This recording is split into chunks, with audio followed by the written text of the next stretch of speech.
my biddies, I am pissed. I am so mad. I cannot barely express myself. I'm so angry. I woke up this morning early, so I didn't want to get out of bed. So I got on stupid Facebook, which is a cesspool, by the way. And one of my Facebook friends, whom I have known since third grade, put up a post indicating that they are perfectly okay with bullying people,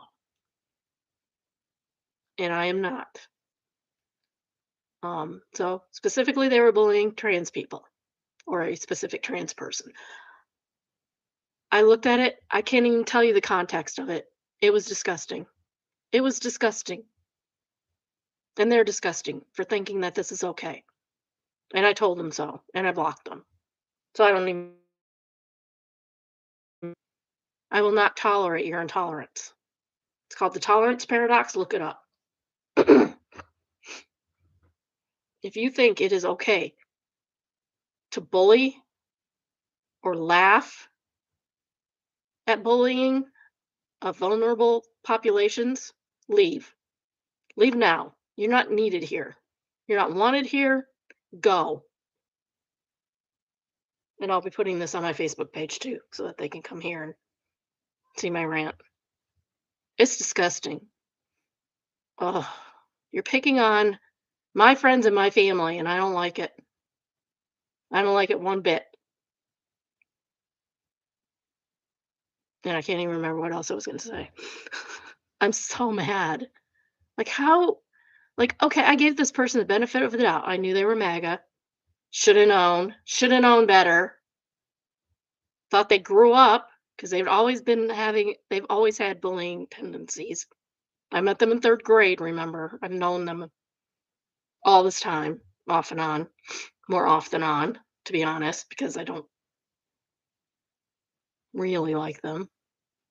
But I was giving them the benefit of the doubt that they had grown up and grown past being such an asshole. Sorry for my language. But they haven't.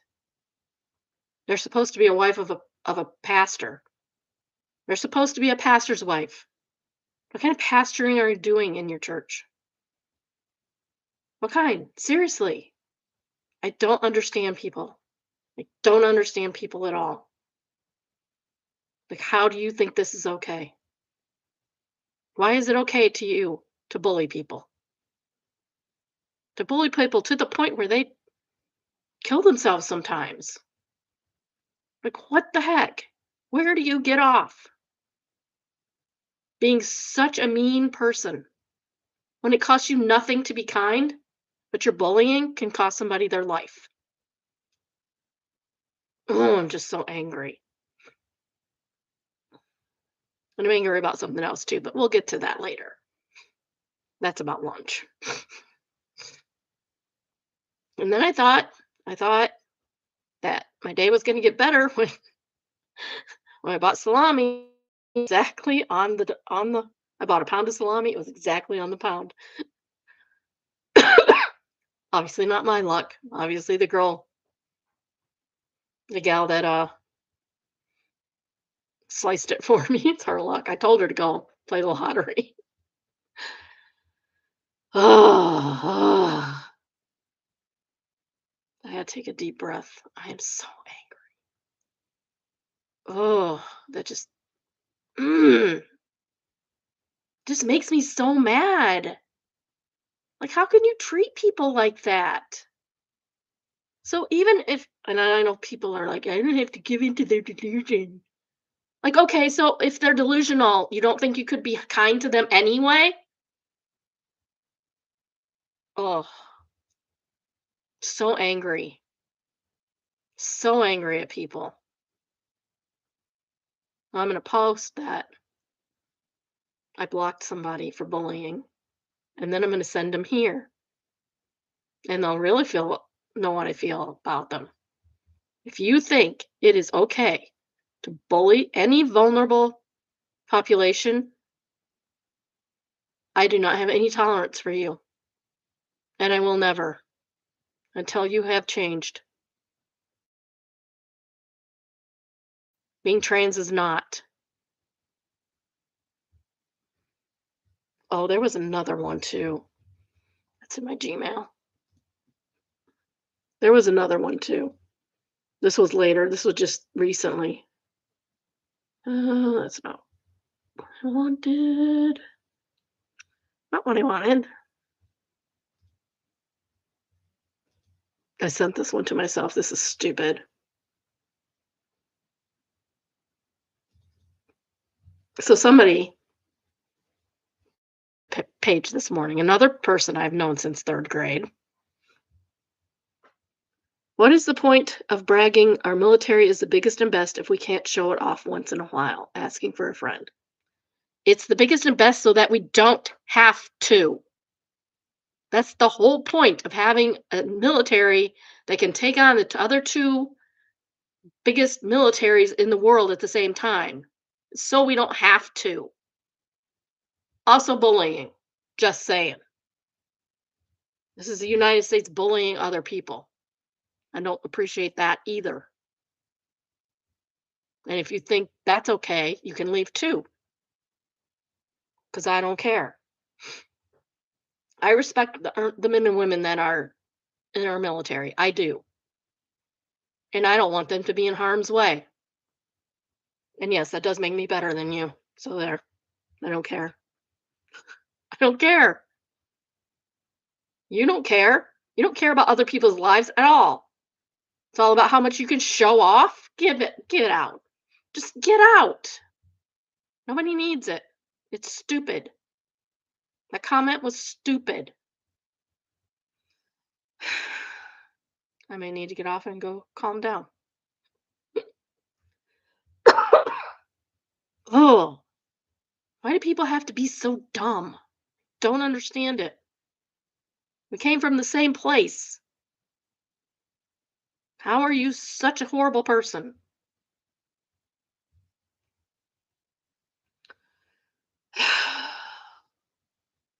I'm going to quit. I promise. I'm going to quit ranting. Like 7.5 minutes of ranting's enough, right? Is it enough? I don't know. Maybe it's not. No, it's not because I'm going to rant later too. But that was dumb. That was a dumb situation. It shouldn't happen, but it was just about food. Also, I may or may not have been hangry in that situation. All right. um, we'll start out with malicious compliance. Maybe I'll recover myself eventually. Oh, I'm so mad. This is entitled "A Stupid Policy Was Formed as an Overcorrection. I was written up for enforcing it." A few years back, I was on a team lead in a call center for bank. Our building was secure, but policy required any personal information for ourselves or customers be locked up along with the obvious things like passwords anytime we weren't at our desks. Makes sense. A separate compliance group who would do random desk checks periodically, and violations would result in a write-up for the individual, which also rolled into leadership. U.S. team leads were responsible for completing the checks and were frustrated despite our being the ones responsible for the nightly desk checks. One of my peers had the suggestion that no personal information, including photos, knickknacks, that sort of thing, should be allowed out except for a small shelf everyone had in their cubicle. Well, that doesn't make sense. That's not a security risk. The person making the suggestion was a friend, and I was one of the closers who had to do these checks on a regular basis. I was not and only had to do these on weekends. I said something to the effect of, "That's the dumbest wanging thing I ever heard. It's an overcorrection, and no one is going to follow the policy. It's just going to make our jobs more difficult." I was written up the next day by my boss, who wasn't there, as her boss was a part of that discussion and wanted me disciplined. So you're disciplined for just speaking out. You haven't done anything, you're just speaking about it. I observed nearly no one outside my team was complying by their ridiculous policy. That Saturday, when it was my turn for desk checks, I wrote a detailed breakdown of every single violation. There were dozens. I kept my feelings on the policy out and stuck to the facts. Monday, I was put on formal warning. The manager wondered why everyone hated her. It wasn't sad when she left or emphasized when she was laid off. Shadow Dragon's a top comment, and they say, sounds like you need to take that formal warning along with a copy of the stupid policy to HR and tell them you're not taking kindly to being written up for checks notes following company policy. Right? OP answers, this was all years ago, but another post from this sub came up in my feed and reminded me of this incident. Previous contact with HR about inconsistent application of company or department policy didn't get me anywhere, and I didn't have the energy to try again. Had it led to termination, I probably would have explored my options, but it didn't come to that. Adorable Evidence says this happens so often, it's frustrating. It's like being in school and either you're the teacher's favorite or you're not. Peter Griffin says that is a fine example of corporate BS. All companies want you to follow their policies exactly till they don't, and then all of a sudden you're the problem for doing exactly what they said and want it done. And they answer with a thank you. And then No Mortgage says, unfortunately, with Reddit, you have to be very specific with details, and people will take you very literally, like you used dumbest wanging thing in your email. They also jump to a lot of conclusions. I feel your frustration. Multiple posts I have had to reply, I never said that or even applied that. Great story, things in my story. I don't mean fiction. If it didn't add that people here would jump to the conclusion I meant fiction. Their top rated comment is so it sounds like the suggestion wasn't implemented and you were written up for being disrespectful to a coworker. Would you curse at someone and brainstorming ideas? People curse at work all the time. It's not that big a deal. Why are people thinking that this is a big deal? Like it happens all the time. Maybe you forgot to say it, but said you never say they decided to implement the suggestion. Well, if they told you to do it, then they did. You just chose to do it further, point out how stupid it was when clearly it wasn't even a policy. Nobody else did it either. I'm not surprised you got written up. Was your manager being laid off related to this? And you shouldn't be mad at her boss for not yours. She had you written up.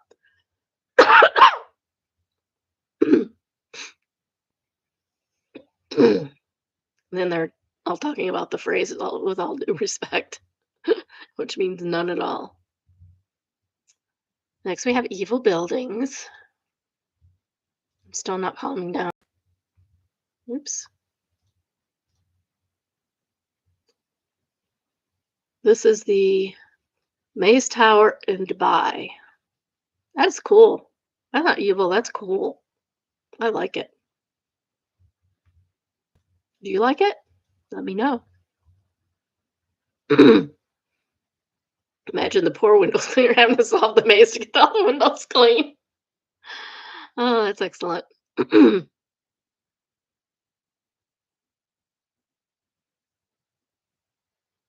That's weird.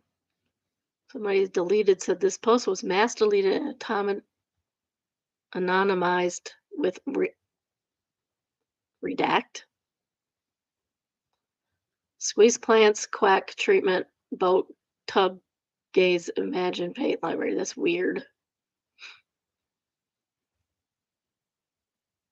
the heck is redact? Oh, they mass deleted their messages.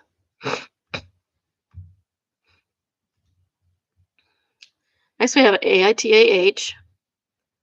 It's entitled, I told the neighbor that if my kid can't play at hers, her kid can't play at ours. AITAH.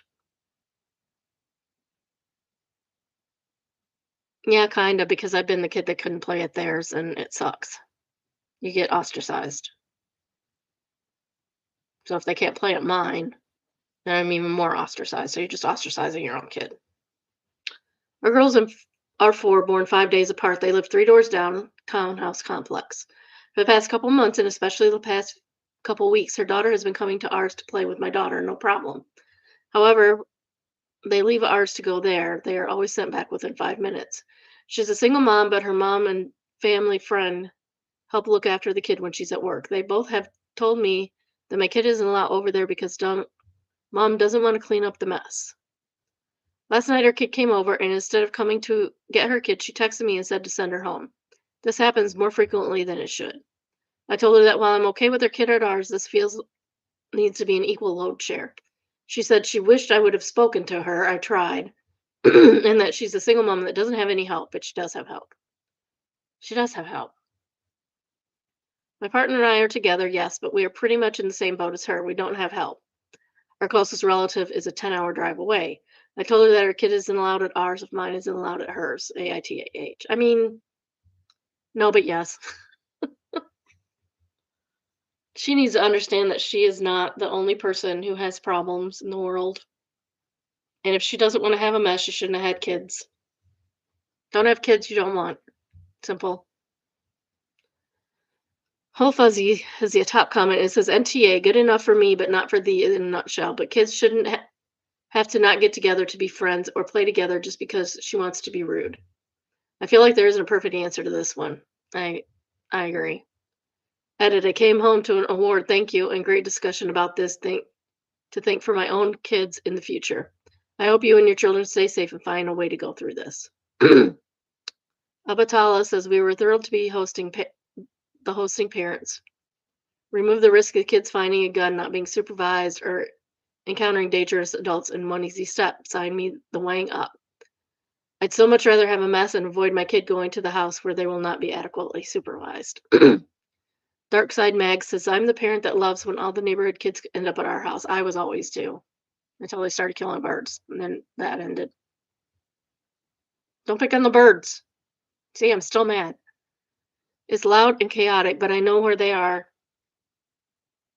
and what they are doing. I love knowing who my kids hanging out with, and I love being a reasonably positive figure in their lives. It's also nice to be able to get the crap done knowing I'm not neglecting my kid. Okay, membership says it's a lovely time. If your home is chosen for this honor, you are blessed. You remember it later when life is quiet. Yeah, I miss all the little kids in my house. They were at other people's too. They went back and forth. It was fine.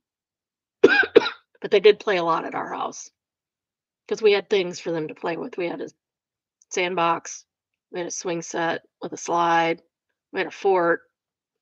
It was fun at our house. Our house was fun because we indulged the kids.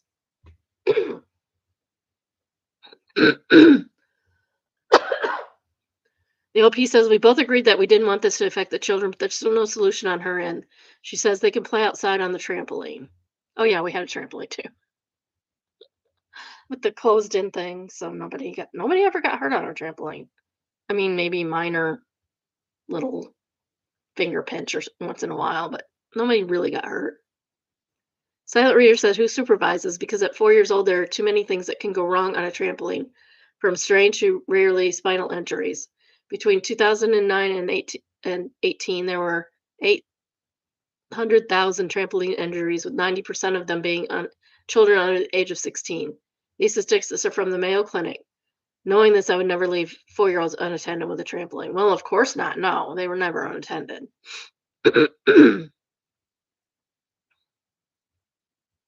OP says no one really have gone by before this started happening to grab my daughter, and she could not hear me knocking at the door because she had her headphones in listening to music.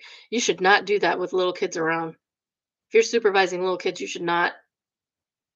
One earbud, fine. Headphones, no, absolutely not. Not safe. Next, we have found Satan is entitled Interesting Plan.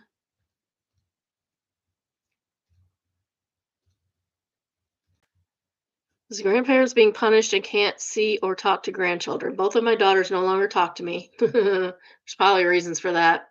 I have about $660,000 and will die soon.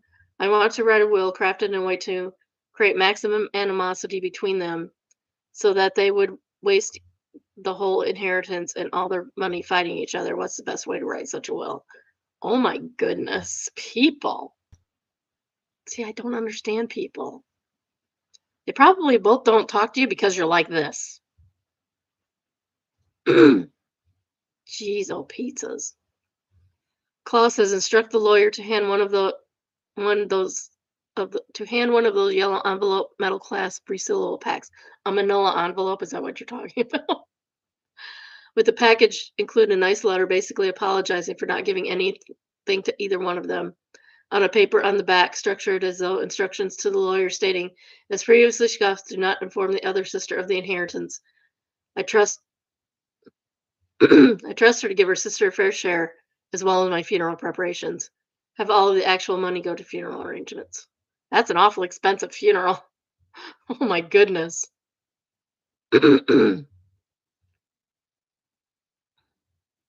Desert Guy says I'm not a native English, but I had to laugh about how such a will would sound in my native language. Translated using Google, sure it's not sure it's as funny as English. I hereby am reducing my two daughters' inheritances to the legal defined minimum. The rest of the money is to be used for the grandest possible funeral, during which my body is to be launched into space. There was comments about it being about launching your body into space. Next top comment is leave it to all to one daughter and give nothing to the other daughter and give a justification of some amazing thing that the beneficiary did or some terrible thing that the transgressor did, but intentionally mix up the two daughters. To my favorite daughter, Judy, leave all of my wealth for the time she helped me recover from surgery and move out of my apartment. To Rachel, I leave nothing because she never helped, when in fact it was Rachel that helped. Yes. Few preparations answers that says, are you okay? Oh.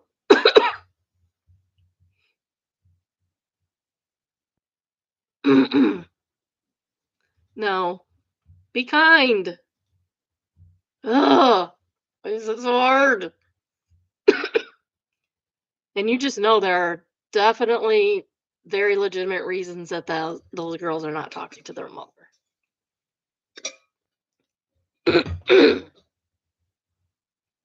Next, we have Just No Mill. And it's entitled You Never Understand Until You're a Grandmother. Well, I understand. Oh, wait, I am a grandmother. Should I understand now? We'll find out. DH and I were having my parents over yesterday and decided to invite his as well because we hadn't been together since the birth of little one 4 months ago. I was honestly extremely nervous about how this is going to go since just no mother-in-law has crazy baby rabies and is increasingly competitive with my parents. Oh, no, no. My parents are also wary of her. I think she meant wary. They keep saying weary, and they mean wary. There is a word called wary without the E. Spelled the same as weary, but without the E. And it means cautious, not tired. My parents are also wary of her because of how she treated me postpartum. First, lo and behold, DH's parents arrive an hour early and start talking about how them and my parents are going to have a fight over who holds little one. Why are you fighting over something stupid? Maybe LP just needs to hold baby. I respond, oh, they'll only be here a couple of hours, knowing we'll eventually have to kick um, Mill and Phil out because she can't bear to leave.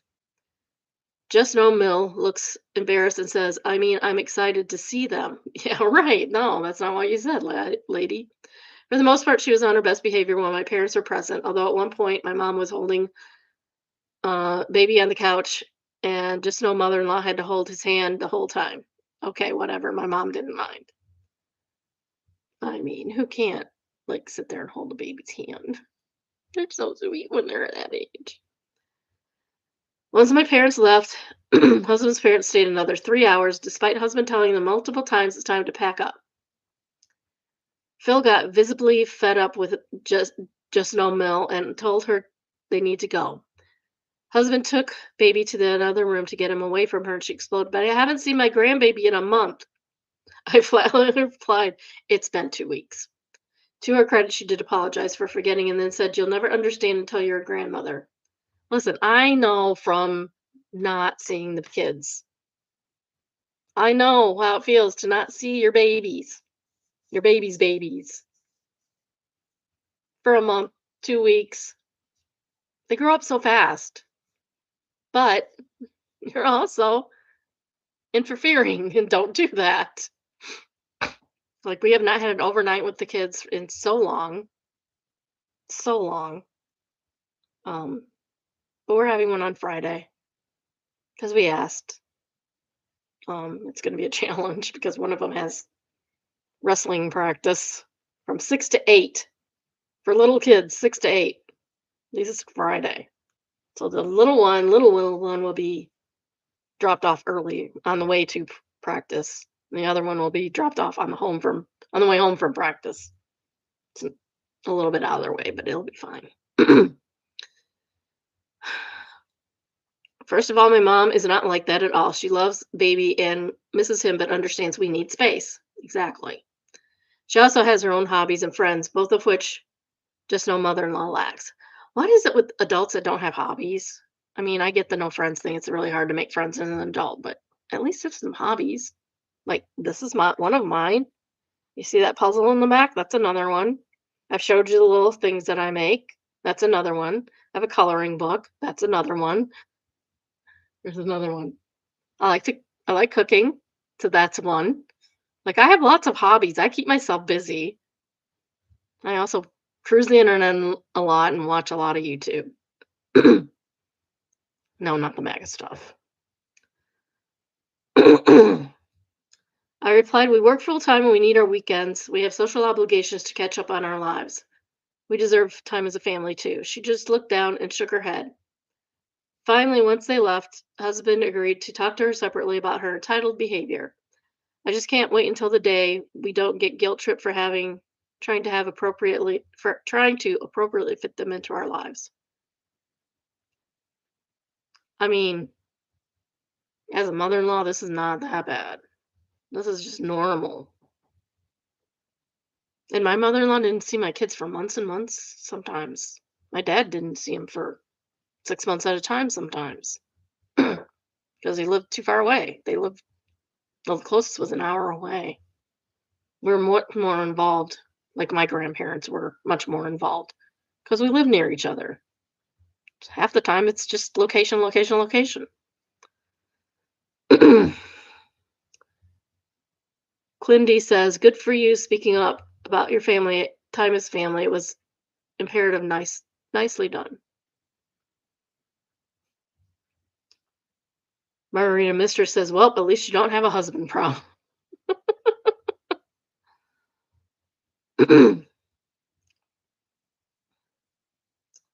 Sewed her finger sewed her finger again. Oh, it sounds like you have a sewing problem, ma'am. Says, "What hurts my heart the most is the grandchildren of these nut bars who are so excited for babies is that they don't only seem to like them when they are babies. Once they are like two or for some of them just starting to eat solid food, they don't matter anymore." Oh, that's sad. Mine are over two, like 2.5 and 4.5 now, and I can't get enough of them. But they also need to be with their mom and dad most of the time. That's actually when we do get tired of them, when we say, "Come and get your kids." An hour later, we're both like, "I miss them. I miss them. I wish they were here. I miss my babies." That's why they have hissy fits when they don't get to meet their grandbabies while they're still covered in like live action dollies. But once the baby starts getting opinions, even ones like, "Hey, don't wrap me so tightly. I like kicking at the world and stretching my wee leggies." They're no fun for grandma anymore. Yes, they are. They are fun for this grandma. I prefer it when they're walking around and talking and it's coming up to you and saying, "Grandma, I love you," which is what my 4-year-old grandson did the other day.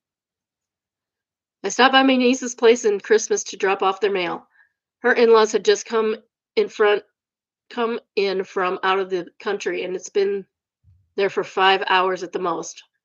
Mother-in-law was already complaining about how much the 4-year-old is. 4-year-olds are really not that bad. It's the 2 and 3-year-olds you gotta watch out for. Well, yeah, her grandparents just arrived. It was 4 days before Christmas. She was getting ready to be a big sister, and I had them over for a week. So earlier, or so early to make gingerbread houses. There was a lot for her to tell them about. Yeah, they need to tell you about their lives. This grandmother and her mother had harassed my niece for 18 months, starting just days after the now 4-year-old was born for another baby. What the heck? Very likely because great niece had the wrong equipment.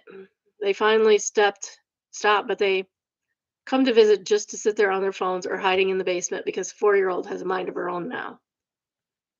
Does it help if we hope for for you that your mother-in-law gets tired of your little ones sooner rather than later? Maybe once they're a little older, grandma won't be all in their business as much.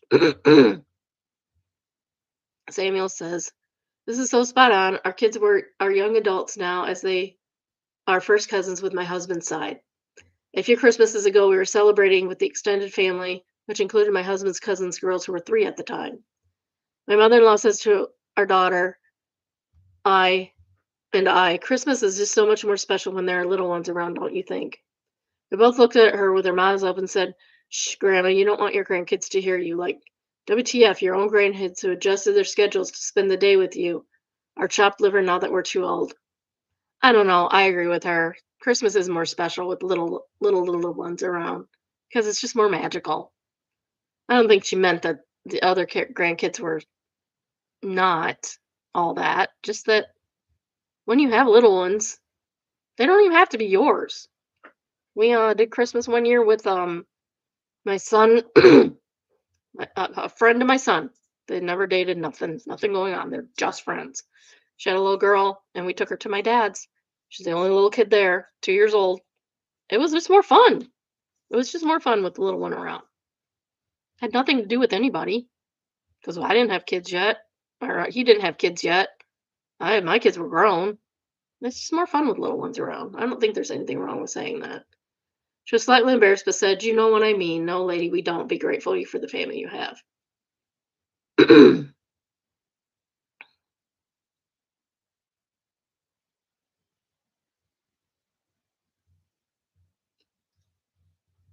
All right, next we have petty revenge, and it is entitled "An Office Rat Isn't Sleeping Either." I thought about this last night and chuckled to myself. I used to work 12 hours, 4 days a week, 4 days off. It was a great schedule to work when I was young and energetic. I worked with someone who was like my sister, and we had a great time.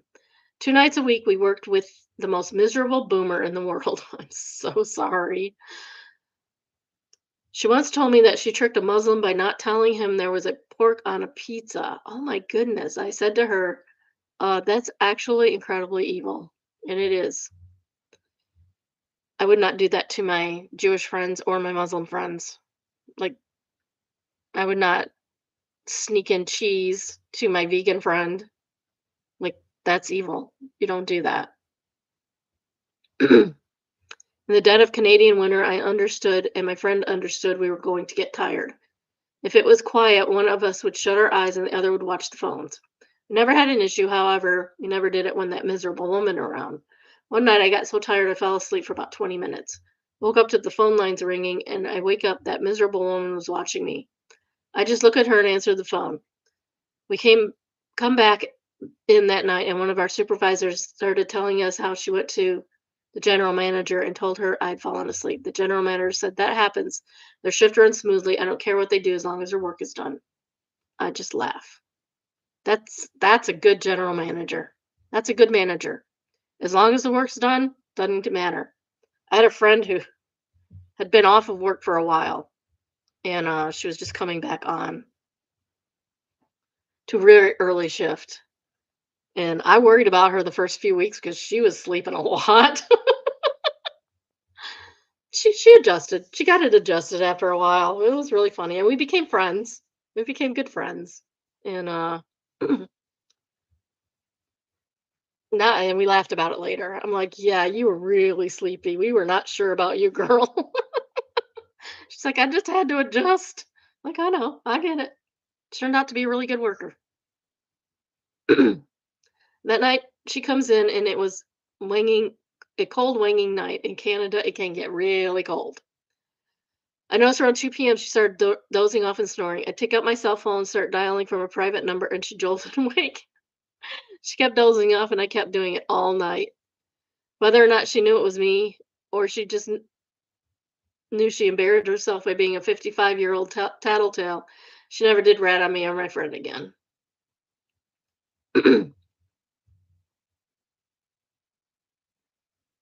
Hallelujah says, for what it's worth, a Muslim accidentally or unknowingly eating pork means nothing in Islam. Well, that's good, I guess, but it's still it's still rude to do that purposefully. OP says that's a relief. She told another supervisor and she went and got it from him too. Her intent was evil, though. Universal Mammal says it's the intent behind the eating of the food. If it's accidental, it's not an issue because it's based on beliefs and teachings. The fact that your coworker lied to them is awful. She's definitely going to HE double toothpicks. I don't, and I'm glad you pestered her awake all night that night. I would have too. I would have gotten a fast finger for redialing or a fat. I think it was she meant fat finger.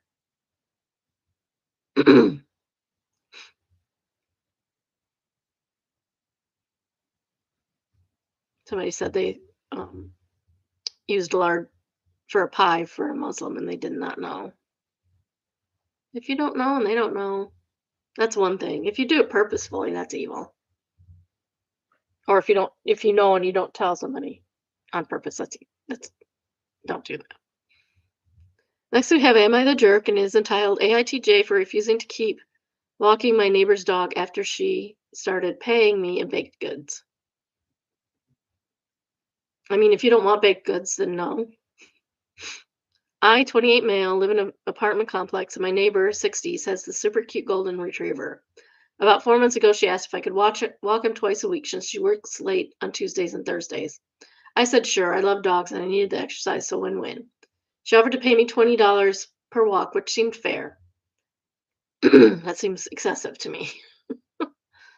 I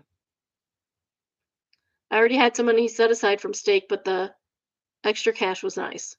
Everything was great for like 6 weeks. She'd Venmo me every Friday, and the dog was the chillest ever. One Thursday, I came back home from the walk, and she hands me a Tupperware of homemade cookies instead of mentioning payment. I was like, okay, cool, thanks. I figured she'd just pay me later. Next week, same thing, but with banana bread, still no payment. Okay, if you're supposed to be paying them $40 a week and you're giving them $5 cookies and $5 banana bread, no. You're, no. No, if you want to give them the $40 and the banana bread, that's fine. But you agree to a payment, ma'am. Finally brought it up super nice, like, hey, I just want to check. Did you want to keep Venmoing it or and she got weird about it and she said she thought we'd moved past the transactional phase of our friendship and that her baking was worth way more than $40 a week. Anyway, because she's using organic ingredients. I don't care what ingredients you use. To me, it's worth $5, not 40. No banana bread is worth $40. None. I told her I appreciate the treats, but I kind of need the actual money, and she got all low-key offended. She said I was being ungrateful and that real neighbors help each other out. But like she literally hired me? This wasn't a favor from the start.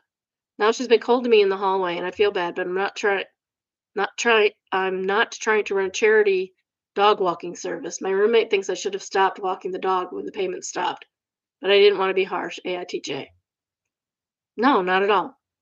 Not at all. You agreed on a payment. She's reneging on it. You agreed on a payment. I used to watch my friends' kids. Like we were actual friends. I still got paid for it. Not a whole lot, because it was also a favor, but I still got paid for it because she needed a babysitter to watch her kids after school. Not saying I was the best one either. Kind of forgot them once.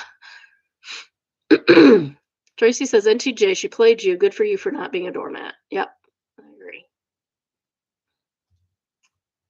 Global Fact is the next top rated comment, and they say, nope, your neighbor is a good baker, but a master manipulator. Let her walk her own dog. Yeah. She can walk her own dog or she can hire somebody to do it. Or she can keep paying him to do it and give him some baked goods along the way, too. As in addition to, not instead of. Entitled people, entitled lady, Tells me to move my car so she can have my spot. I always thought posts like this were BS, but it happened last night and I'm just floored. I am temporarily handicapped. Woke up from a coma. Oh my. Oh, you poor thing. Completely paralyzed from the neck down. Oh, P, I'm so sorry. Now I walk. Yay. Oh, thank goodness. I'm so glad. But I look like a drunken baby giraffe. I'm also still not emotionally at terms with my situation. I actually hate admitting to the H word. It's my issue, not hers. Anywho, I typically don't even use the handicap spots if there's something relatively close, but I was having a hard day. I was sitting in my car trying to muster the strength to go in when I see this old lady walking very easily toward me. Her car was pulled up right behind me. Her, can you move my car? You're in the handicap spot and I'm handicapped. My placard was laying on the dash, not in the rear view, so I gestured to it. Me, yeah, so am I. Her, but this one is closer and I need it and you can park somewhere else. Me, sorry, but no. Her, but I'm having problems walking and I need the spot. You're just sitting here. Normal me would have tried to explain that I was contemplating not going inside because I was so tired and having a bad day, but I didn't. Me. So sorry, lady, but you already said this, and I already told you I'm parked here lawfully, so once again, no. She leaves, and I'm sitting in my car. I was annoyed, but also upset, and I had a bit frustrated about my situation. That's my issue, etc. I called my mom, and we talked for a little bit, and as I was talking to her, I see the lady walk up to the building. But she turns and starts walking straight towards me. I say to my mom, she's coming back, hang on. Because she was literally walking up to my door and I was expecting some kind of confrontation. But she walked straight past my door, walked to the length of my car behind it, and then the other side. She was probably looking at my plat card. I don't know. She didn't take pictures or anything, just made a loop around my car and walked off. That's weird behavior. She already saw the placard. She knows you have it. Fact disaster says no need to explain yourself or your disability. Pointing at your placard is a simple no is sufficient. Brandon in the Boyd says, yep, I broke my leg in 3 places last year. Ow. Ouch. Ouch. Ouch. Ouch. Ouch. I got a handicap placard that I keep on my dash for the bad days during recovery once I was able to drive again. Definitely got some weird looks, especially once I didn't need the boot anymore. But my bad days were real. Constant pain and discomfort to where walking was a challenge. I still have the occasional bad day, but the placard expired by now. Either way, they don't hand those out like candy. If you have one and need it, use it. You need it. Heck yeah, you might need it the rest of your life, and that's okay. OP answers, thank you. 3 places sounds like a hell of an injury. I hope you're okay now. I even have a mobility scooter that I don't really need anymore, though. I do use it in public ones at Walmart because that place is just too freaking big. And when I was first using my scooter, I had an old boot from an ankle injury, so I wore it out in the public on because it made me feel less weird about my situation. I know my brain is messed up about this. It's been a process. You don't have to apologize to anybody, OP. Do not apologize. You're doing what you need to do. Not all not all people who are handicapped have visible handicaps. Some people have problems with their lungs, some people have problems with their hearts, some people have problems with their muscles that you cannot see that are not obvious. If they have a placard, they need the placard. Their doctor has determined that they need the placard and you have nothing to say about it. Twist Glittering says you don't have to explain yourself, and in case no one has told you, you are killing it. Be proud of how far you've come. Next time, flip her the middle finger. 100%. Expectation versus reality. I fell for it. Failed expectation. I don't know why, but there's this weird AI cat here.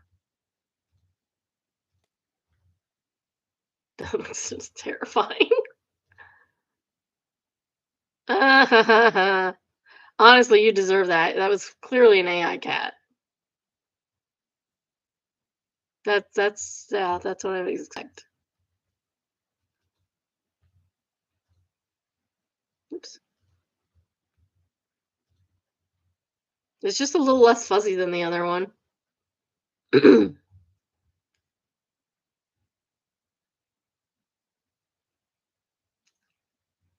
Top comment is from I am a YouTuber is where. I A I am a YouTuber is I swear. I am a YouTuber, I swear. That's what it is. Me too. Didn't we get a post like this recently where it was a fake listing of something from an artist but with a possum? Typically wrong says, yep, looks like the same artist used the advertisement for the possum was used for the cat one.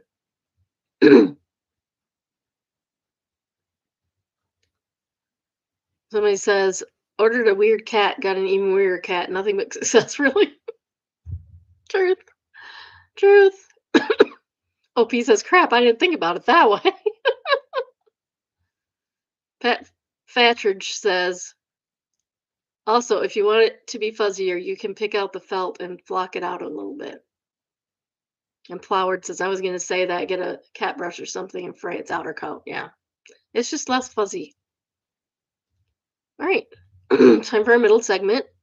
If you have not already, please like, subscribe, and turn on your notifications. I try to go live at least 4 times a week, Tuesday through Thursday, and usually about noon Eastern time. I know today was an hour late for reasons we will get to in a moment. Tell your friends, tell your family, tell your coworkers, tell your cousins, tell your, I don't know, tell your neighbors, tell your enemies. If you have a story of your own or come across a good one in the wild, please send us an email entitled submission. If you would like an email link to the day's current live, send an email entitled subscribe. The email is biddybrunchbunch, all one word, @gmail.com. And the email address is also in the description. Now, let's talk about being hangry. I decided I was going to try that stupid McArch thing. It's meh. The pickles on it, really weird. They're not the normal pickles, the normal, like, wavy pickles from McDonald's. They're flat, so they are a different pickle, and I think they might be a little spicy. Not too spicy, like, you hardly notice it until you just get pickle, and then it's like, "Oh, that's got kinda got a little bite to it." Um, I could tolerate it, and I'm really wimpy, so it's not gonna bother you, just be prepared. Um, it's big, I couldn't even finish it. I always finish food. Who am I that I couldn't finish a sandwich? Um, but the thing that really burned my butt today. So I do not get good Wi-Fi in that area of town where Walmart, Aldi, Target, and several restaurants are. Some days it works, some days it does not work at all. It's horrible. If I'm inside a building over there, rarely works. So I have to be on a Wi-Fi in order to um, order my food. Well, unbeknownst to me, if you order it, they make it right away if you're within 2 miles, which is dumb. And I said I wanted to pick it up. I didn't say I wanted to dine in. I said I wanted to pick it up. Well, I get there and pull into a spot so they can bring it out to me because I use that sometimes. But I didn't want to get out of the car. I hate going through the drive-through. So I just wanted them to run it out to me. Well, I opened the app to get them to run it out to me, and it like flips out. It like flashes on there like I could change, where it was, and then it just disappears. The whole order disappeared. Like I do not know where it went. So I messed with it for a few more minutes and then I went in. And like, "Oh, we threw that away. That was 20 minutes ago." I'm like, "I just got here." And then he explained to me that if it's within a 2-mile radius, they will start making it right away. Well, that's BS. That's complete BS. You don't know what I'm doing or what my schedule is or how I have to order. And what really made me mad was I said, your app messed up." And some chick in there goes, "It's not our app."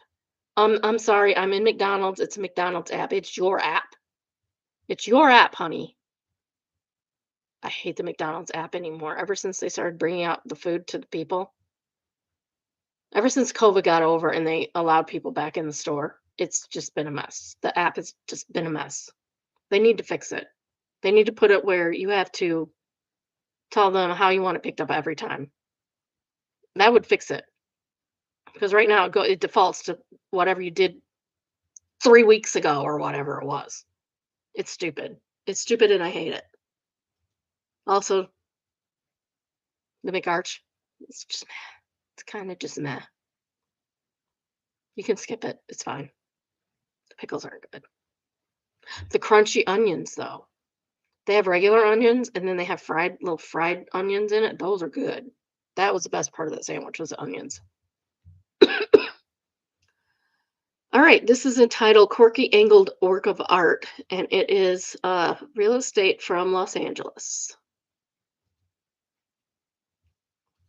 Oh, it's interesting. And this is what we will be viewing today. That is very interesting. This is well, we'll just call it $7 million for 4 bedrooms, 3 baths, and 3,500 square feet. That seems outrageous to me. A little one-car garage? No, thank you. Not for that money. It does have a historical monument. It's the Callis House, mid-century modern style. R.M. Schindler architect, built in 1946 and declared a historic monument in 2007 for the city of Los Angeles. Number 860, I think. Hard to read. There's the weird door. There's oh my goodness, what's with the fuzzy artwork? It's weird. The windows are really high, like that other 60s house we saw recently. I don't like that. Because unless you're half underground because of the heat thing, you don't need windows that high. It is 60, 60, 60, 60. Those are better windows. You should have a view of the mountain and a giant view of a giant building, which probably was not there when this house was built. Nice fireplace. I like the fireplace. It is a gorgeous view. I don't like the fuzzy artwork at all.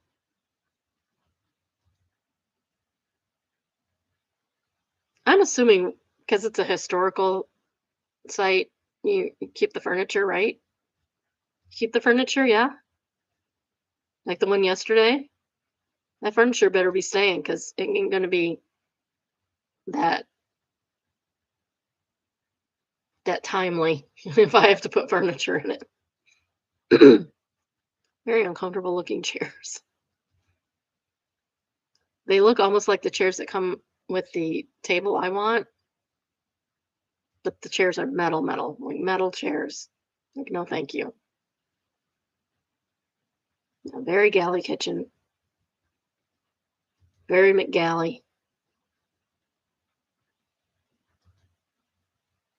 Does have a nice triangle, though, I'll tell you that. Did you know that it's important to have a kitchen triangle between your stove, your refrigerator, and your sink? Yeah, it is. I learned that in architecture class. Yes, I took an architecture class in college. That's nice, especially out in California where it doesn't rain so much, so you can kind of live outside-ish. Got lots of windows. I will give it that, even if they're high. I like the storage around the windows. It's nice. Appreciate that. There's another fireplace, it looks like. Bedroom. Do they have any blinds at all? Can't tell. But the bathroom, totally modern. Definitely updated the bathroom.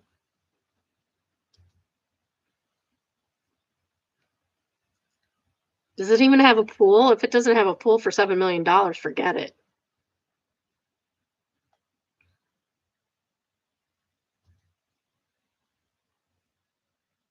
Nah, that bathroom's nice too. That is weird. Why would you have a wooden tub? You expect that to hold water? Oh, that's another interesting fireplace. I don't like it, but it's interesting. Okay, it does have a pool. It's small though. For $7 million, I want a big pool. Oh, it has a bocce ball court. There's lots of nice greenery around it. I'll give it that. Also, fire hazard, California. So is that the neighbor's pool or is that their pool? I'm confused. I'm so confused. There's a deck. Deck needs work. Call my son to come fix it.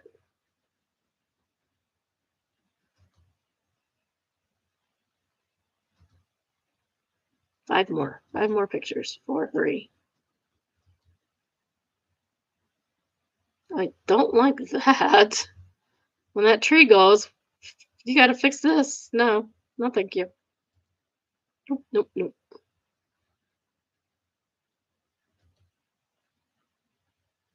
The last one. No, that's the last one.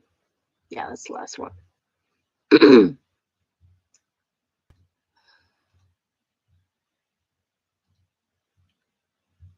So it was in Los Angeles, 4 bedrooms, 3 baths, 3,500 square feet.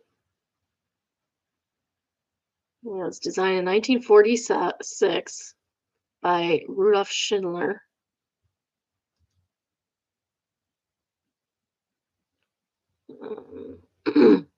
It's called an iconic butterfly roof. Brings in. Okay, I'm not saying I don't know that word. Like I know most words, I don't know that word.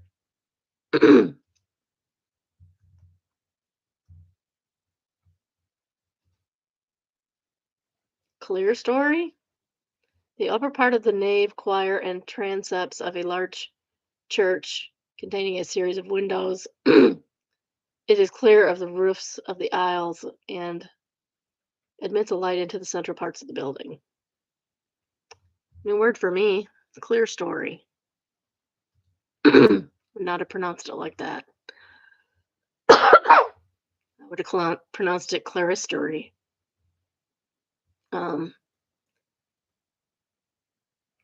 Says it has more materials, mostly mahogany and Douglas fir, walls, ceilings, and built-in furniture.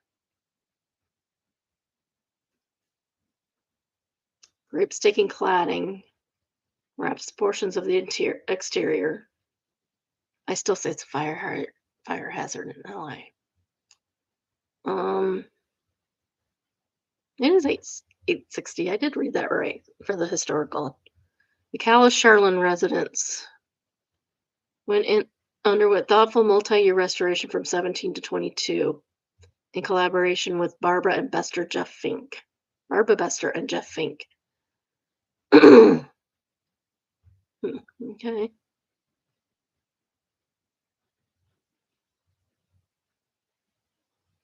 4 bedrooms, 3 baths, 3 full bathrooms.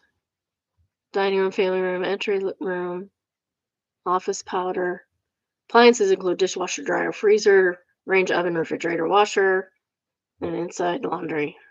Do they have outside laundries in California? I don't know. Flooring is hardwood, 4 fireplaces, living room and dining room.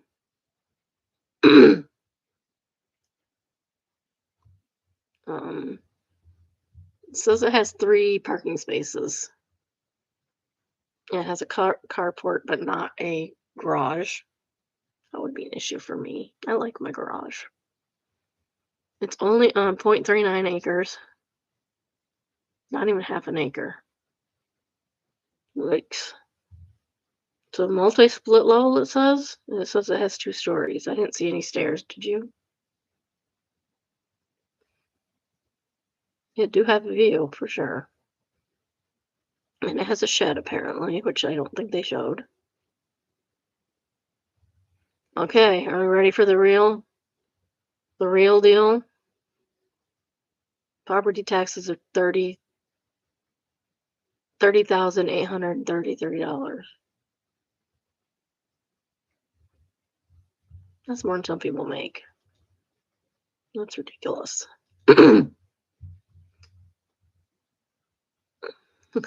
Fantastic Pair says, I love this. Can anyone have $7 million I can borrow? Hendrix Hayesways says, let me get back to you. Pretty sure I got 6.5 mil somewhere I can donate, but may have the other, but may have the whole seven. I don't know. Puppy Power says it's a tax write-off. Just make it 8 million just to be safe.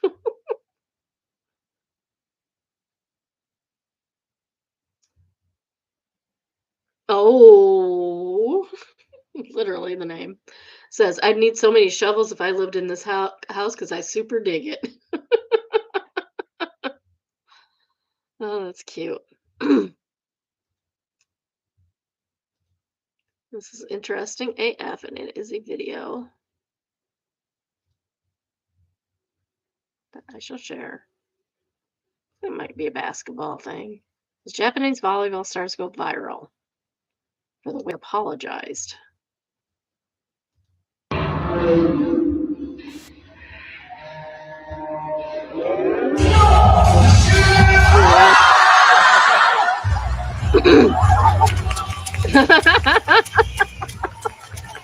He comes sliding in doing the plank.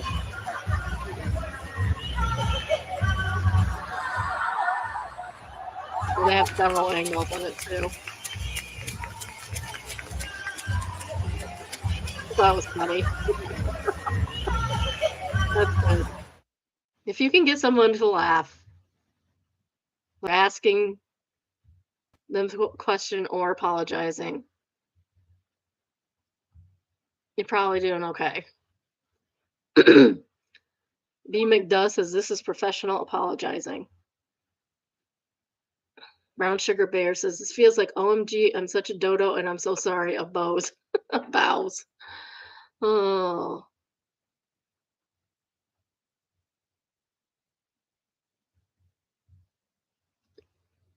Yeah, that was some top level apology.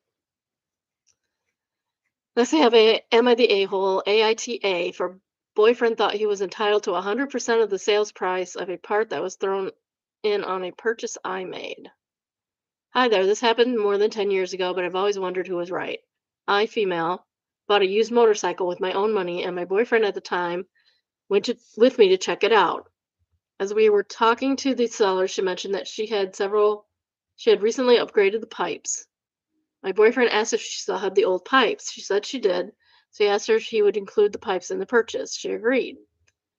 So when I paid several $1,000s in cash for the motorcycle, it also came with a spare pair of pipes worth a few $100s. My boyfriend took the pipes home and started taking pictures of them and put them for sale up on Craigslist. I said that it was good thinking on his part to ask for the pipes and that I would be happy to give him a cut of the sale. He said absolutely not. The pipes were his because we wouldn't have them if he hadn't asked for them, and you wouldn't have them if she hadn't paid for them, sir. I said the pipes were actually mine because we wouldn't have them without my paying for the bike. I told you I don't read ahead, I promise. I did, however, believe that he should be compensated for coming up with the idea, so I offered a 50-50 split. It turned into a huge argument. I finally relented and let him have the pipes and 100% of the proceeds from the sale, a few $100s. Although I could kind of see his side, I always felt like he bullied me into giving him those pipes. Which he did. We aren't together anymore, but curious as to which one of us was the a-hole.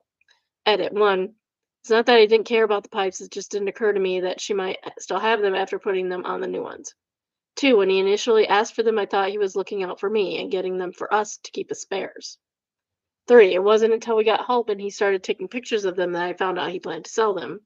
5. I'm not still upset about this, nor do I think of it very often. As many of you pointed out, it's ancient history regarding an ex-boyfriend.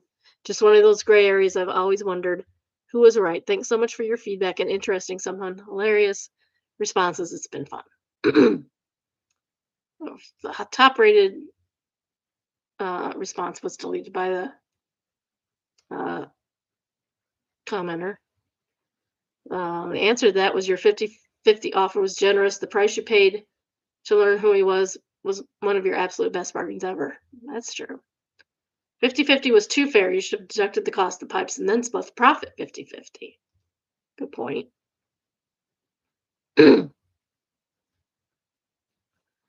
Lumpy Potato says, Jesus weighing in Christ, you paid for the pipes and he stole them from you. I'm glad you dumped his thieving ass. Uh, Asterix, Asterix said, where does it say she dumped him? People are delusional. And Lumpy Potato answers, you can't read. She says they aren't together anymore.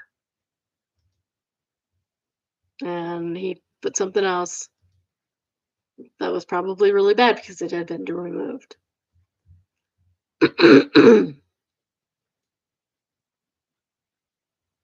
Too Wicked said she didn't pay for the pipes. Yes, she did. He didn't pay anything for them, so obviously she paid for them. And she didn't ask for them. Okay, and? But he wouldn't have them if she didn't buy the motorcycle, the easiest split 50-50 split of all time. G Kid says, so who paid for the pipes?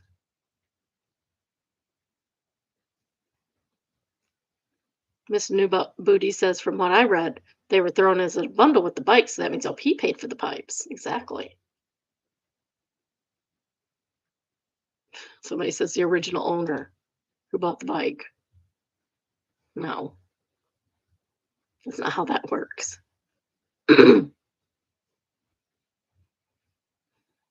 She paid for the bike. She paid for the pipes. Everyone's deciding that she's not the a-hole, by the way. Next, we have Overheard, and it is entitled In a Mall Woman's Restroom. I adore babies and toddlers, and admittedly, I consider every single one the cutest one I've ever seen. I was walking out of the restroom, and there was this 2-ish little girl with parent special needs being changed by her grown-up, and she was cheerfully waving and yelling, bye, every single person who walked by her, both those exiting and entering the restroom. What a ray of sunshine. That's nice. Just Wonder says it's nice to read something nice, and Gentle Curve answers, that kid understood customer service better than most adults. Exactly.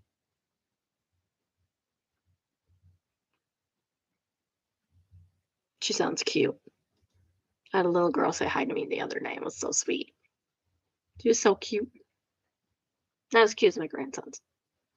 Might be a little biased, just a tiny bit. Because they're the cutest. Drew off my chest, entitled, the reason I won't go out with you is because when we were 13, you wrote a comment under a pic I posted and said, ew, twice. I've never forgotten that comment. This is what I want to say to you, but I can't, so I'm writing it out. I had social media, but I was 13, so my mom monitored the site and saw that comment you wrote. You made that comment under a picture of me that I posted where my mom had done my hair and cultural hairstyle from the country we were from. It was such a great day, and my mom was so proud of herself. I know she saw that comment because she has never tried to do my hair that again in that style, even though I have begged her numerous times over the years. She instead always pays for someone else to do it. I know that comment bothered her because she took my hair down from that style the next day.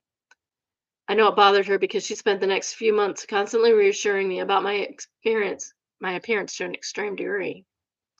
I don't care that we were both kids when you said it. I don't care that we're both adults now. You hurt me, my mom, and I hold a wanging grudge. I don't care that mutual friends think we are fit. I don't care that I know you have a crush. I don't care how nice you are to me. Stop wanging trying. I would never say yes. I try to avoid you at all costs, but it's a small town and we share friends. Honestly, go wang yourself. I wish I could say this to your stupid wanging face, but I would sound insane. I would lose friends over this. I hate you. And it's laughable that you think that I would like you or ever give you a chance. God, just leave me alone and know I will never get over it. I don't care how immature it is. This is what I want to say to you so badly every wanging time I see your stupid face, but I can't. And since I can't avoid you or tell people close to me, I'm posting it. Go wang yourself. It felt really good writing this out. Yeah, I feel better. I feel better too. Since I called the bully out, even if not by name, I feel better. Kip Strum says, please tell me that when he asks you out, you just reply, ew. And says, make sure you double the ew. Somebody said to put a second in between ew. Ew. You had to think about it. That'd be funny.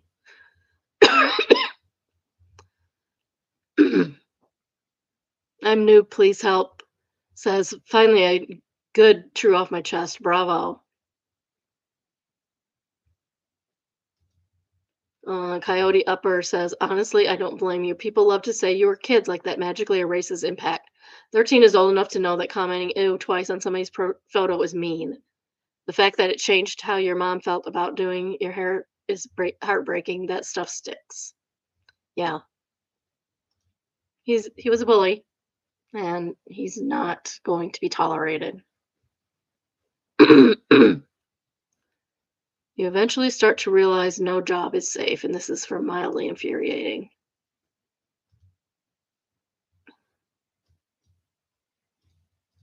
There's his video.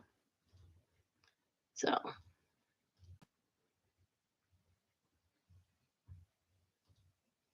uh-oh. It is looking like a robot cleaning a bathroom. It's got to be AI, though. There ain't no robot that's going to clean that bathroom like that. And if there is, I want it for my bathrooms. Bane of my existence other than laundry.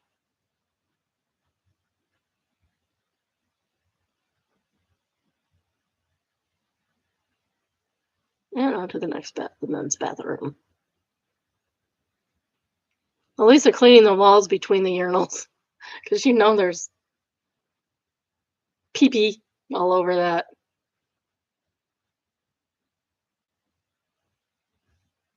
How does it get washed, though? Who washes it? That's my question. And it starts over again. This time it's doing the guys first. Weird. Afternoon shift one. Oh, okay. Must have been. Now it's doing it again at 4.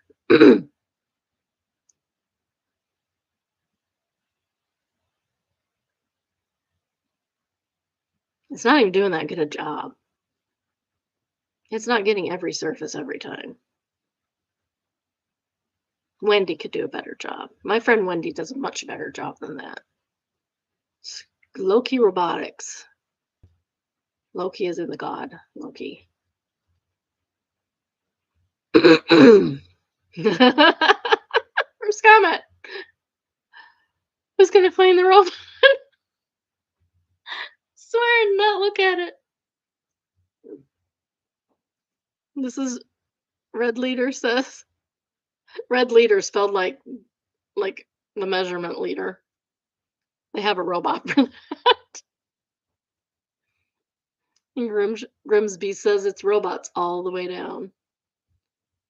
Pika Ghost Meat says the robot has a robot to clean it. There's also a robot to repair it, and a robot to purchase new parts to repair it, and a robot to make the parts to repair it, and a robot to mine the raw materials to make the parts to repair it, and a robot to manipulate politics so public land is open to mining and the raw materials used to make the parts to repair it. It will be robots all the way down until they realize only humans need toilets, so they'll stop doing that and just work for themselves. Then we'll all have earthly resources exploited for robots and nothing to stop them from making Earth uninhabitable for humans. Robots don't need wildernesses, clear skies, clean air, vitamins, stable temperatures, or meaningful relationships.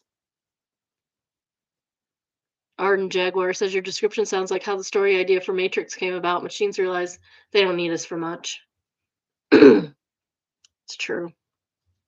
The robots are going to take over. What you going to do? What you going to do when that happens? Next up, we have from Am I Overreacting? Ex-fiance's cruel demands. AIO. Not sure where to post this that allows photos. This incident occurred last week. My now ex-fiance seemingly changed overnight. Current apartment we have has both our names on the leaves. She's been staying at her mom's in the meantime. I didn't kick her out. She made that choice by herself. She's been blaming me for everything going wrong. I honestly need a place to share this, but I don't know where else to go. This is a good place to go for that. It's a good place to go. Maybe one day we'll have our own Reddit and you can go there. You need to pack your crap, return the keys, and get the notice and leave. If you stay in the apartment, then I'll take the dogs and they'll go to the pound. Yikes. You can't demand that when currently it is our apartment. But you can afford the apartment if you aren't being considerate or equal about anything. And you are. I have nowhere to go at this moment. Your mom's. She has a free room last I knew. I will not, as this is still my apartment, the same as it is yours. And the animals are mine and going to the pound. My mom will get them today. Oh my gosh. Cruel. This is not fair. Carmel was mine even before we got our place. I mean, uh, you can accuse her of stealing your animal. Oh, there's a light on back there. You can accuse her of stealing your animals. That would change her a little bit. Um, yes, it is. You can't have both. You get the apartment or the animals. Make your pick now. You can't demand things like this. Yes, I can. Pick now. I want an answer in 5 minutes. I'm being done with in your timeline. Yikes. What'd you do to this girl? So that means I'm automatically on yours. Yes. You have 4 minutes now. No, I'm not choosing that. It's not fair. Yes, you will. This isn't the woman I fell in love with. You know what isn't fair? You getting both. Um, you broke the woman you fell in love with. How? Because you sound very mean, lady. It's not fair. So now that isn't fair, isn't in your favor. Is it fair? 2-1. What's your answer? This isn't fair. That's too bad. What's your answer? You're not being respectful. Oh, well, you weren't either last night or this morning. You haven't been respecting this entire time. What's your pick? I'd love to tell her she gray rocks well. The way you were treating me is cruel. I'm working on temporarily rehoming the animal to get them away from your care. The comment of you taking them to the pound is a scary thought, and I can no longer trust you to be around them. So what's your pick? You have no power over me. I'm not scared of what you have to say. My pets will be my forever family. Then you'll be moved out tonight. The apartment is mine. You have no power over that as well. My name is on a lease. The pets will be rehomed temporarily, and I will be staying tonight. Then you'll be out tomorrow. You have until tomorrow when you go to work. That is not up to you. I'm still on the lease. The animals are yours. The apartment is mine. You cannot replace.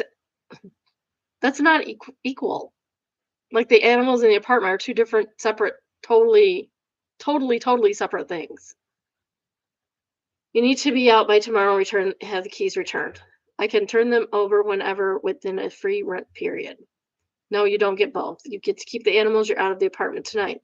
Your demands are demeaning and unfair. You have no say when my name is attached to our current apartment. Then the animals are mine. No, they're not. Jeez, oh, pizzas. What is with this woman? I'm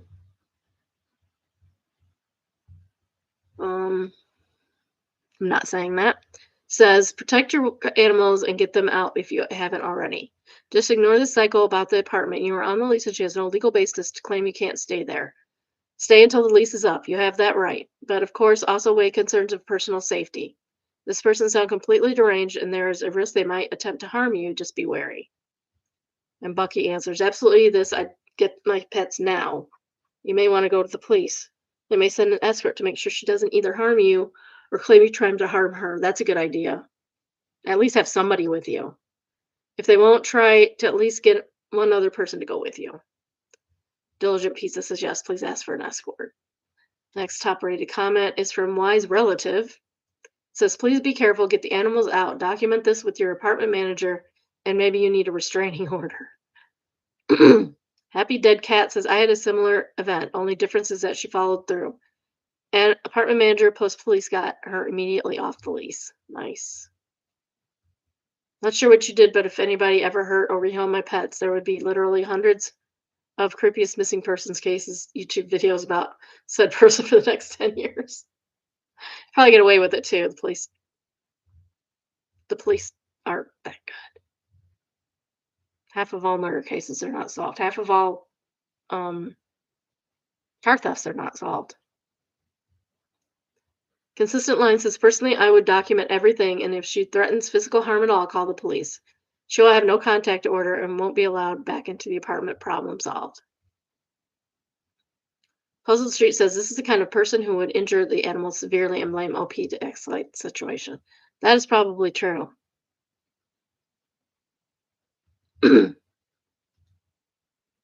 Busy Goddess is the third top comment, and it says, "Take your animals and put them in your mother's house, and then stay at the apartment and report all of this to your landlord during all the texts." And Monicasm says, "She seems unhinged, and I would not feel safe there." Yeah, no kidding. Is there any update?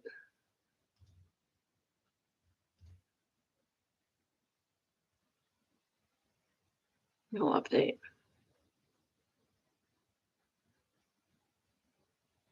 That was only 7 days ago. That was only 7 days ago, but there's no update so far. Hopefully, we'll catch the update if it comes out. Murdered by Words, entitled "Booing the Vice President." Nancy Millerdale says, "I don't care what party you are in. Booing the Vice President of the United States at the Olympics is embarrassing for our country." Yes, because the Vice President is embarrassing for our country. You don't have to agree with someone's politics to show basic respect for the White House and America. Well, then they should show basic respect for everyone else, and they don't. We can debate politics all day, but acting like this in front of the world makes us look small, not them. Nope. Nope. The world agrees with us. Do better, ran over. Ian Paisley says, you know, this was in Italy, right?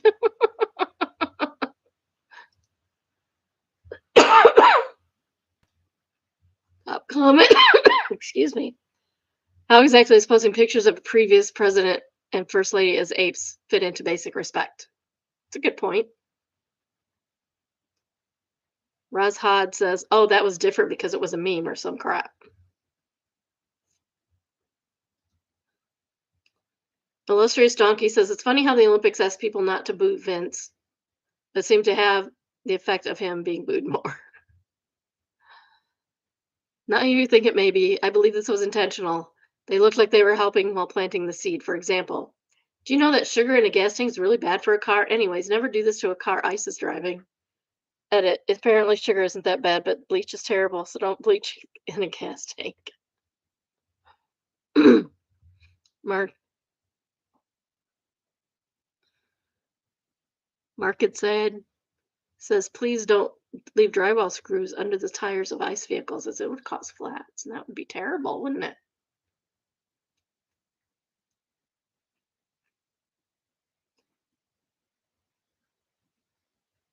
EBG says, isn't it super cold in a bunch of places ice are terrorizing? People totally shouldn't cover their vehicles with excessive amount of water. They are tended overnight. Uh,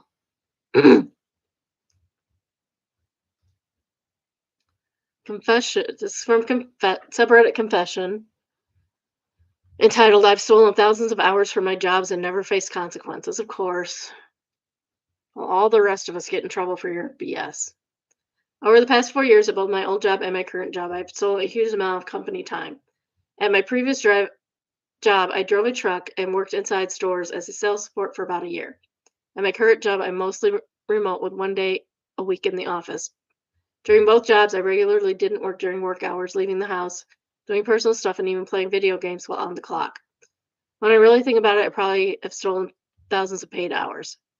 What is strange is I've never been fired. I've never even been warned. I always did my job well. It hit expectations and never had performance issues. On paper, I was a solid employee. So that's what messes with my head the most. It made me realize how much work feels like a waste of time. I learned that you can do the bare minimum, still perform well, and still collect a paycheck. I feel like I beat the system and I never worked anywhere close to 40 hours a week, yet I'm still seen as good at my job because you are good at your job. It's silly to make us work 40 hours when we don't need to. I honestly feel like people are kind of naive for pouring so much time and effort into jobs that don't matter in the grand scheme of the world. I'm not a doctor, I don't save lives. What I do isn't that important, so why am I expected to treat it like it is? People say you're a slave to corporate, but I don't really feel that way. I'll probably find another job that pays more in a year or so and do the exact same thing. What really gets to me is feeling bad for the people who genuinely care, put in effort, and don't realize how little the company actually cares about them in return. I'm one of those people who does put effort into my job, um, but also realizes that they don't give a rip about me. Our Succotash says, I bet at least three-fourths of the people reading this right now are doing that on company time. Probably. Second top comment is from Siggy. Oh no, from Powerful Culture saying, "Hey, join the club. Remote work for for the win." Next, we have best of Redditor updates.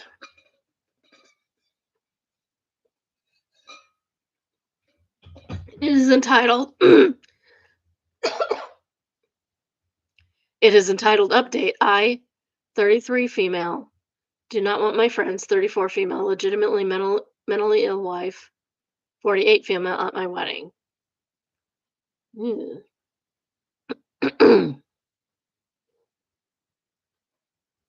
Oh, and the OP is the OOP in the situation. Originally posted in relationship advice. May 4th, 2023. I'm getting married in December, and my partner and I are looking to have a mid-sized party. Probably about 75 people comprised of our social, familial, and professional circles. I, 33 female, partner is 34 male, and my friend Anna is 34 female. Her wife Beatrice is 48 female, sorry. And we are in Canada. So obviously the BFF is a lesbian woman with a same-sex partner. Anna is my best friend from uni. Anna is divorced with 2 kids and has been married to Bernice for 5 years. Bernice loves Anna, and that's about it. Bernice is happily and consistently unemployed. Bernice has never attended or hosted a social event in anything other than a crop top and knee-length pencil skirt. Neither fit. Bernice has 2 points of conversation: illegal abductions and the 2008 blockbuster video game Lego Indiana Jones. Okay, that's kind of hilarious. Attempts to be gently led conversation beyond those 2 points proves futile unless Bernice thinks the person in question may want to have sex, in which case she suddenly develops the cognizance to switch topics and ask them so directly. I don't think anyone has ever taken Bernice up on her offers to have sex with them at random, largely due to the above, but also likely due to the fact that she rarely, if ever, showers or grooms. Oh, that's nasty. I've seen this happen at birthday parties, game nights, bar crawls, grocery stores, and school events. Nobody in Bernice's social circle, has ever excluded her from participating in anything. It's probably pretty obvious that Bernice is neurodivergent, but to nobody's surprise, she leverages neurodivergence as a means of asserting how special she is, instead of using it as a pathway to improve her relationships and sense of self. She is perfectly content to exist exactly how she has in the past and will likely do so until she dies. Lately, she has explored whether she has dissociative identity disorder. It's a dead end road. Anna is happy per her own admission, and I trust that. I don't have any reason to doubt that she is making the right decisions for her relationship and family. She told me many times she loves Bernice and that she intends to stay in the relationship. I appreciate that she is direct with me, but I can't earnestly be around Bernice for more than 5 minutes, and that sincerely impedes the amount of time I can spend with Anna.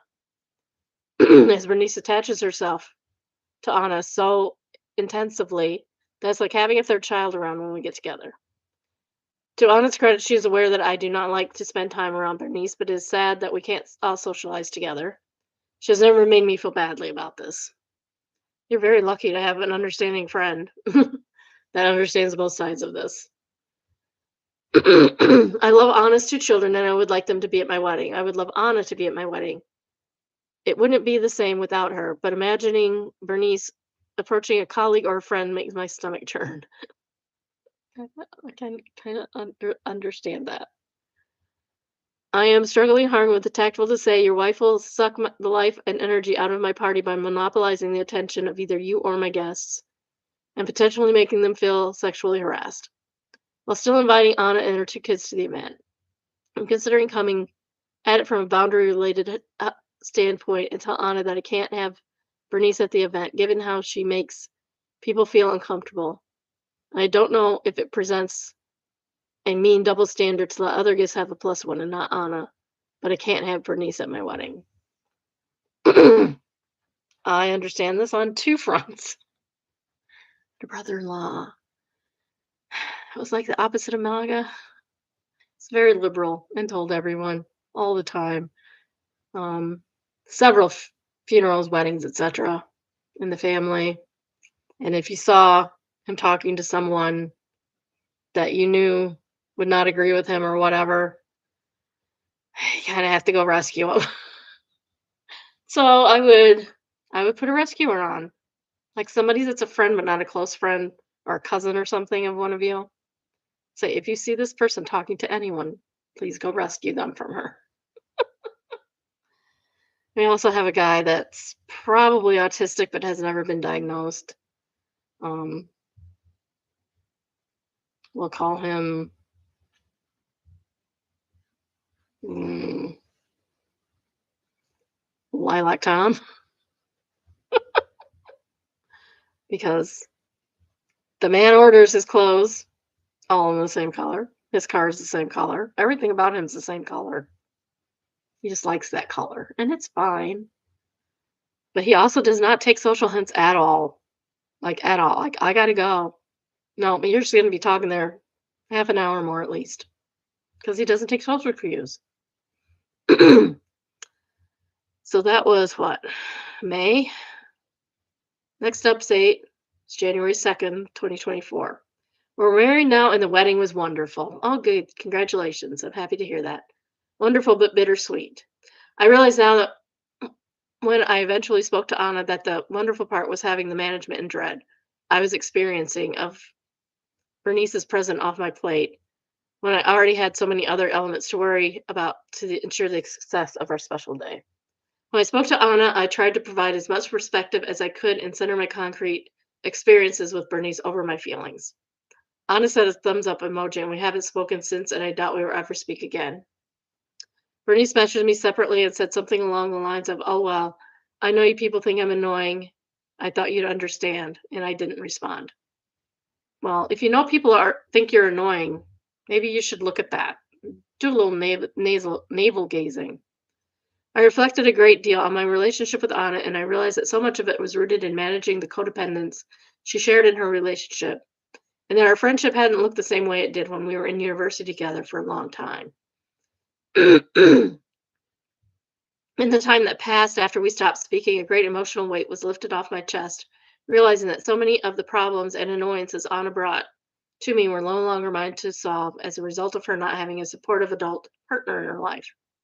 While I loved her and I loved helping her troubleshoot, I was taking on a role that was outsized and ultimately caused resentment on my end.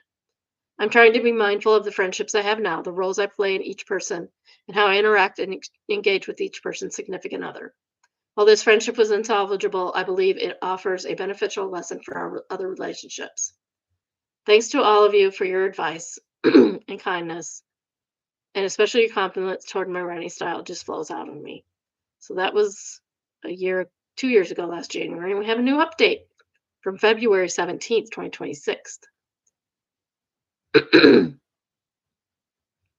Opie checking in here. I thought this was over 2 years ago, and I realized I owed an update with some clarity and a little info. I know this is late as hell, but I didn't realize this thread was here after the initial content was removed.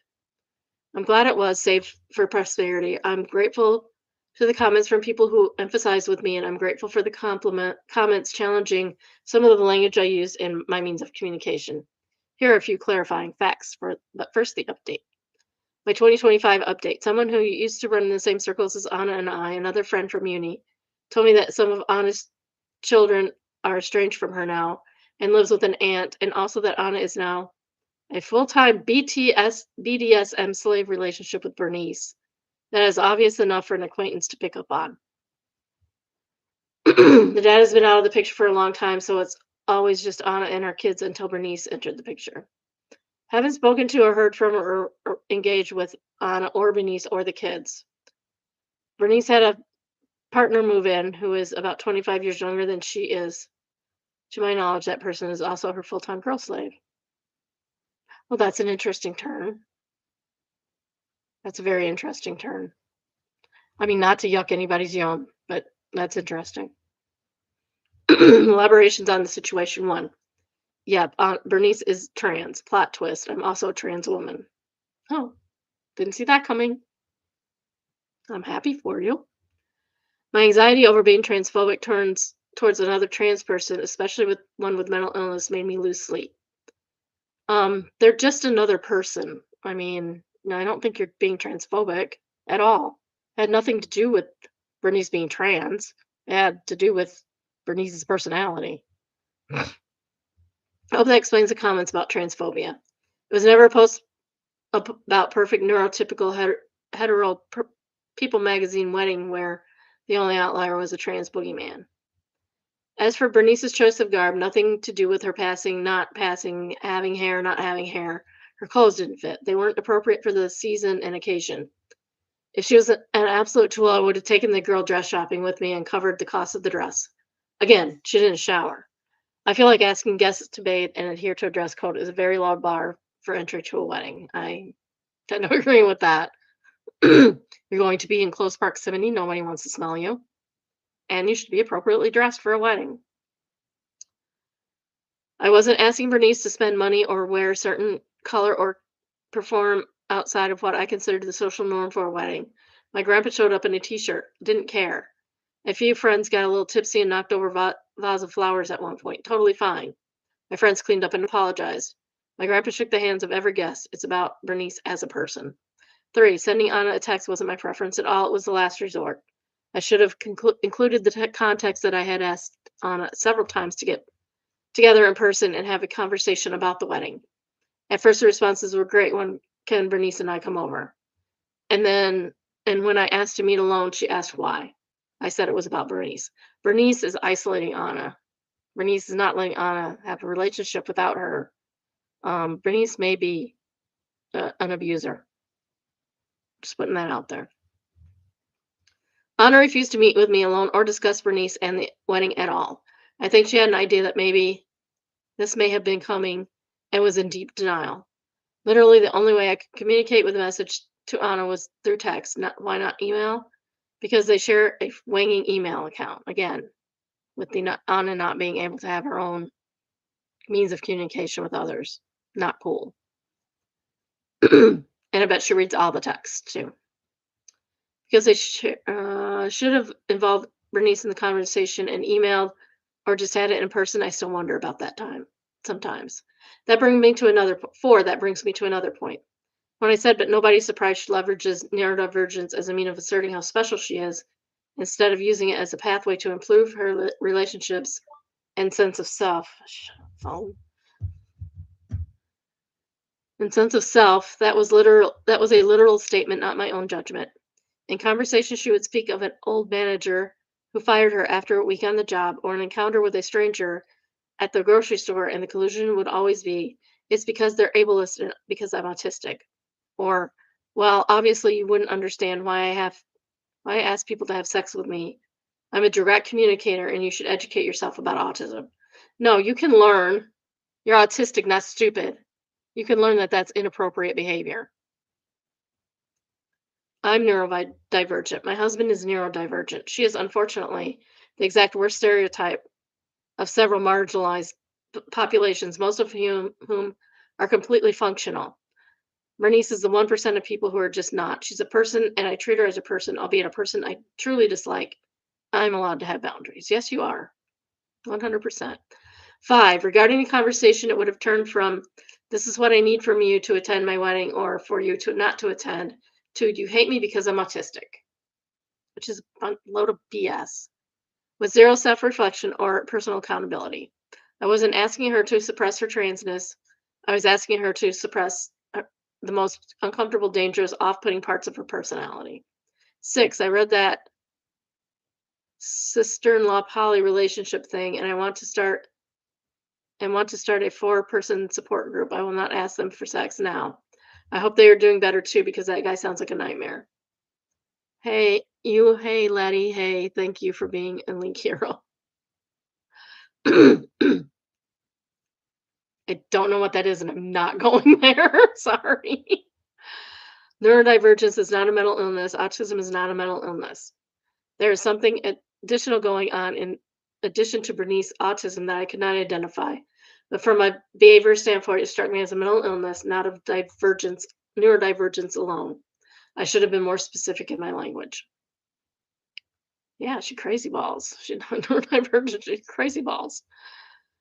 8. It's center my concrete experience equals one time Anna watched my 2 dogs for a weekend and Bernice let them go out for a walk and they were lost for most of the day. Anna apologized. Bernice pretended it was an honest mistake that she always let her dogs out and they always came back. Well, yeah, they might to your house, but they're not going to come back to your house if that's not their home. One time we had a dinner party with some of our shared friends and made 2 roast chickens. I carved it into pieces, breast, leg, thigh. Bernice took 4 pieces for herself and I split a piece with my then boyfriend, now husband. She ate it and said it's fine, but here's how I would have cooked it. Lady, you ate a quarter of the chicken for more than 4 people. Bernice and Anna once stopped by while they were in the area, and when I was catching up with the kids, Bernice went into the kitchen, opened an unopened bottle of wine, and poured herself a glass to the brim. Then offered Anna, the designated driver, a glass. Anna did not accept and did not drink and drive. One time I met up with Anna at a park with her kids and another couple I know with kids. Bernice had the day off and showed up unexpectedly and started talking about how she brought Anna a ball gag the other day and how good it looked. This is not appropriate conversation, and neurodivergence is no excuse. No excuse. I know people who aren't neurodivergent that do this, and it is inappropriate. In front of children? Well, actually, I don't want to know.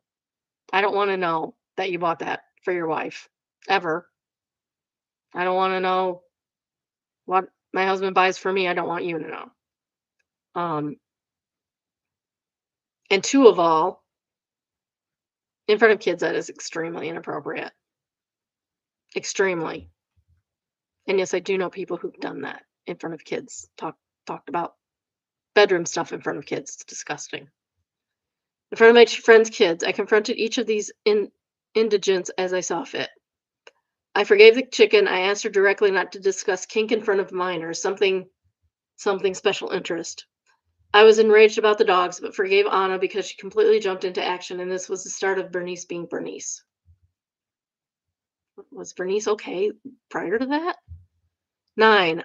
All this to say I wasn't just a laundry list of mean things because I'm a big old meanie. I sent Anna money when her car broke down. She couldn't get it to work.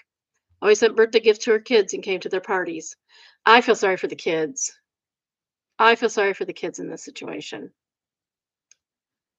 I was front row at T-ball games when I could make them. I offered her a lot of emotional support when she had issues with her kid's dad or her kids or work. She did that for me, but it went down significantly after she started seeing Bernice. I don't think I ever intruded or overstepped in Anna's life. I wasn't jealous of Bernice and Anna. I never had a sexual or romantic relationship together. 10. Being complicated on how I wrote this was appreciated, complimented on how I wrote this was appreciated because it was cathartic to have validation after a traumatic event. Do you think I wanted to further isolate a nearly lifelong friend and a fellow trans woman and terminate this friendship? This was a hard wanging decision. It wasn't your decision though. You said Bernice can't come to the wedding because of her behavioral issues, not because of anything else, just her behavioral issues. But Anna isn't allowed to go anywhere without Bernice. That is abusive.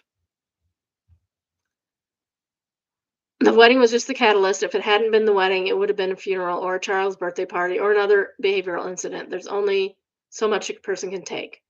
11. To throw Bernice a bone, not a sexual one.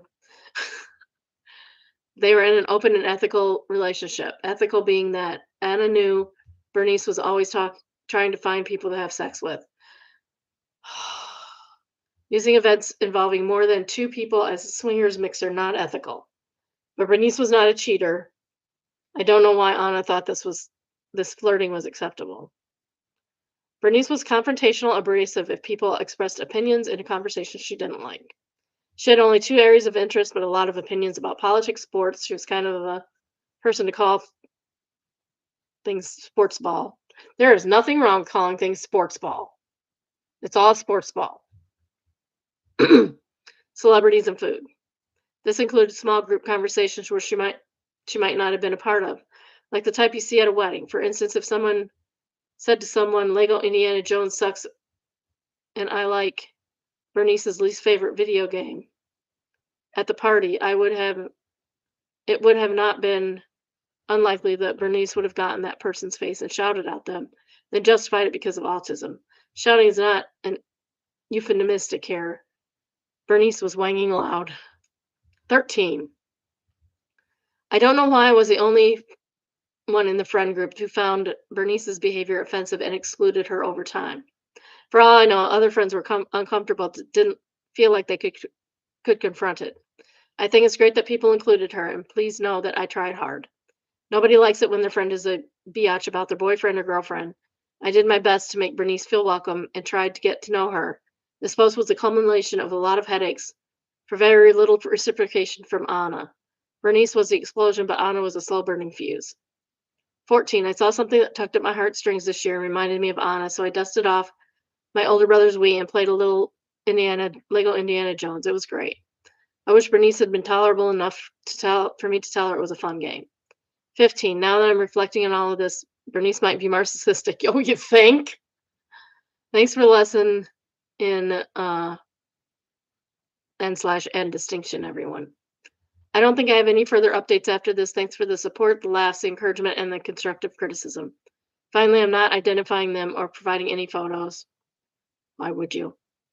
If I'm allowed to rip on their crappy behavior online, they're allowed to stay anonymous. No more requests. Who wants pictures? That's weird. If you know someone like them, nip it in the bud. I waited and it escalated badly. Know your boundaries and stick to them.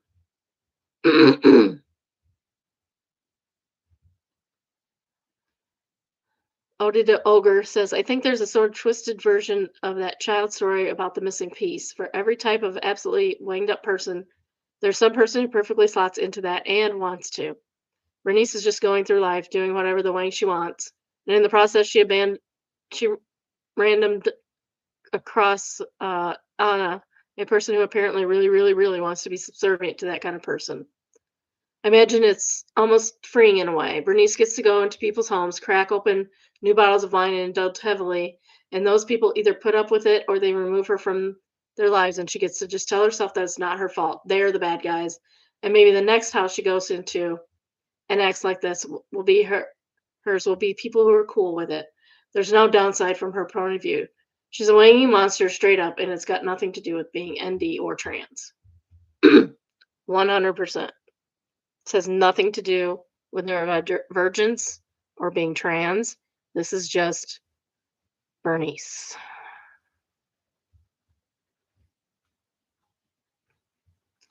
The motherland says, I feel bad for the second kid as it seems they haven't been able to escape yet. Yes, exactly.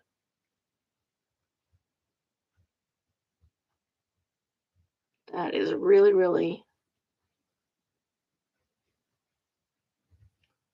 Hung White Boy says, the fact that your child, who didn't seem to be based off the original post, escaped your home and your wife moved another woman in isn't enough of a wake up call that you might be a toxic relationship. I'm not sure what is. We need another update where OPP tells us that kid's okay. OP answers, I really, really, really hope that someday I can give that to you or slash us. Edit, I can tell you now, if those kids ever remember me and ask for help, I'll do whatever I can to get them in safe class. First, last security. Well, I think we definitely need a some brain bleach after that. So we're gonna do Made Me Smile. Well, it's just a picture. Okay. This is entitled A Giraffe Greeting a Terminally Ill Patient During a Last Witch Event at a Dutch Zoo. It's very sweet.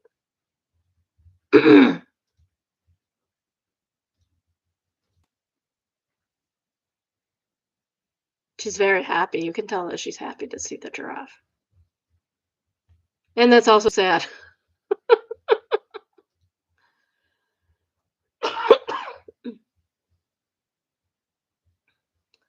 Harry Rule says, I don't know if it makes me smile. Of course, I'm happy for her that this is at least something she could do, but internally I feel nothing but sadness. The fact that this was her witch gives me the feeling she has a kind soul, just because I'm curious what zoo was so kind. And it was the Dear God, Beleejorp, Beleejorp, Beleej- Beleejdorp. It's hard to say Dutch things. Translates into Happy Village, the Happy Village Zoo. All right, that's all I got today. I'm I've ranted enough to you, and I'm sorry. Oh, please take care. Hopefully, your evening is better than my day has been. Now I gotta go find a hotel for somebody. Not me. I don't get to go. That's fine. We'll have more time here. All right. Bye, my biddies. Bye. Love you. Bye.